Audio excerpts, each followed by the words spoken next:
Sebenarnya penyebab gangguan jiwa ini memang banyak, tetapi kalau mau sederhanakan supaya membuat kita lebih mudah mengerti, ada tiga golongan.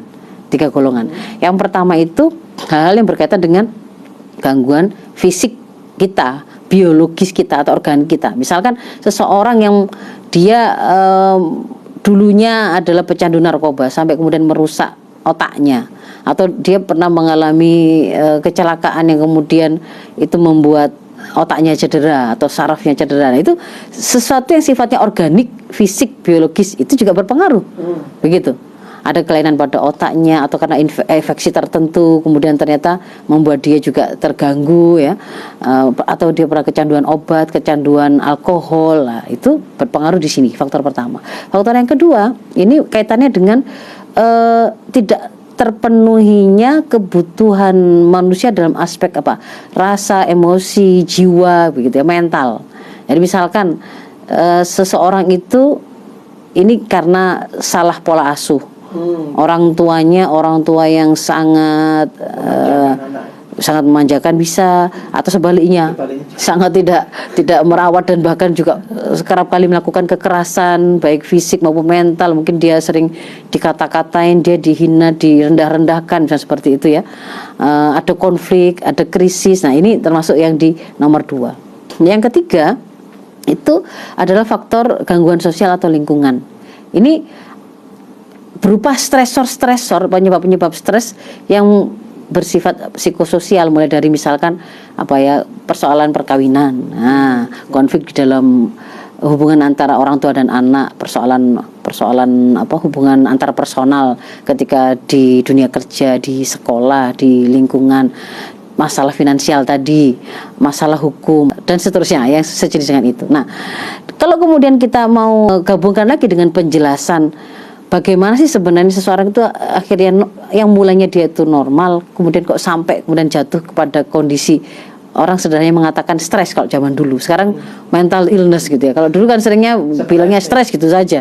Nah, iya, Lah, stres itu sebenarnya istilah stres itu bukan mewakili kondisi patologis atau kondisi sakit sebenarnya aslinya gitu ya. Karena sebenarnya kan kita itu hidup begini nih ya, sebagai seseorang yang hidup bertemu dengan banyak faktor di sekitar kita, orang dan lingkungan dan seterusnya. Stresor sebagai penyebab kita stres itu pasti sesuatu yang alami kita hadapi. Ya kan? Ya. Kita ketemu dengan misalkan mau berangkat ke tempat kerja. Oh, suhunya panas misalkan. Pulang gitu ya. Suhu panas itu bisa jadi stresor. Sumuk itu kan ya, atau kemudian rasa lapar, rasa haus ya, itu juga dan di tubuh kita juga bisa menjadi faktor stresor juga. Kemudian kita ngobrol dengan teman ternyata kemudian sampai terjadi sebuah konflik, itu juga stresor.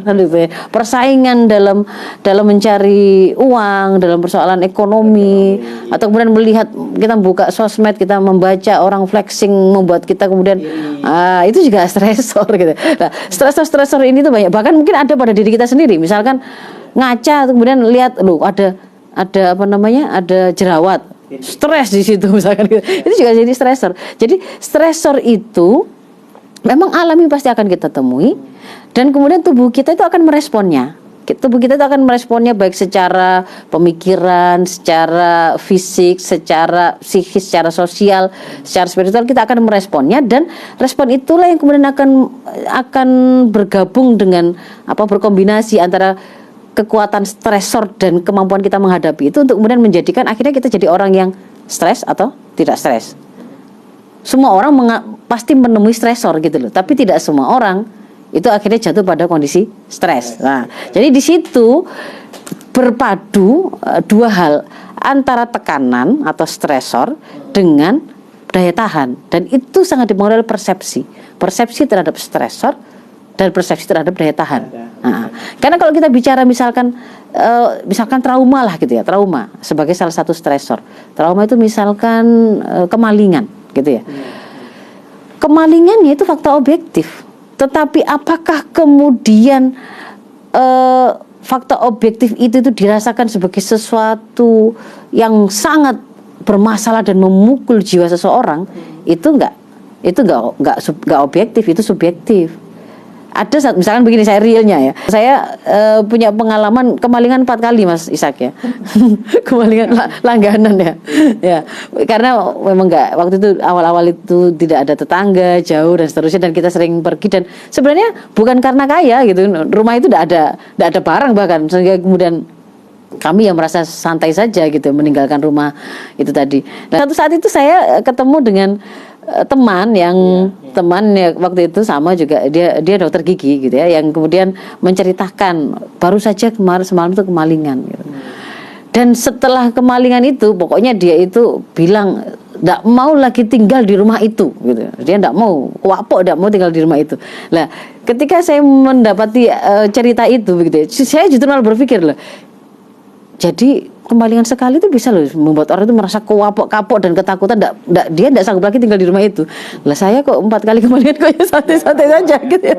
Kok enggak sama, artinya sebenarnya fakta stresornya itu objektif, tetapi bagaimana persepsi kita terhadap stresor itu dan persepsi yang kita punya sebagai daya tahan, apakah kita itu sanggup atau tidak. Satu mengatakan sudah saya tidak sanggup, saya tidak sanggup tidur di situ, itu menakutkan. Nanti bagaimana kalau begini. Nah, jadi saya mau menekankan ada persepsi tentang tekanan dan persepsi tentang daya tahan gitu loh. Nah, jadi di situ kalau kemudian kita lihat hari ini apa yang membuat maraknya gangguan mental ini terjadi, pada sisi yang sama yang namanya stresor ini diproduksi masif ya. Jadi banyak hal sekali yang kemudian itu melahirkan tekanan-tekanan bagi kita hari ini.